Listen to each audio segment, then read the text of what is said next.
Hello বন্ধুরা, কেমন আছো? আশা করি সবাই ভালো আছো। আমিও ভালো আছি। ছোট্ট একটা মিনি ব্লগ দেখতেই পাচ্ছ। চান টান করে রেডি হয়ে দেখো শাড়ি পরে নিয়েছি। আমরা এখন যাব বাড়ির দিকে রওনা দেব। এই দেখো ওই টাইমটা ভালোই গরম ছিল, এর জন্য দেখো প্রচুর আইসক্রিম নেওয়া হয়েছে। যারা যারা এসছে সবাইকে আইসক্রিম খাওয়াবে আমার হাজবেন্ড। দেখতেই পাচ্ছ, মেয়েও নিয়েছে, আমরাও নিয়ে নিয়েছি। আর এখানে খুব সুন্দর প্যান্ডেলটা আবার দেখি। সবাই ঝংকার কালীর দর্শন করো, দেখো সবার মনে ইচ্ছে পূর্ণ হয়ে যাবে। বন্ধুরা কেমন লাগছে অবশ্যই বলবে। শাড়ি টাড়ি পরেছি, সেজেছি, কেমন লাগছে। বাড়ির দিকে যাচ্ছি এখন। এই দেখো যার পথে দৃশ্য তোমাদেরকে দেখাচ্ছি। ভালোই গরম পড়েছিল।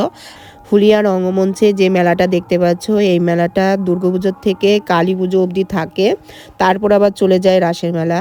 তা দেখতেই পাচ্ছ কি সুন্দর মেলাটা বসেছে, দারুণ লাগে। আমরা মেলাও ঘুরেছি, তোমাদেরকে দেখাবো আস্তে আস্তে। তা এখন যাওয়ার পথে এখানেই শেষ করছি ছোট্ট একটা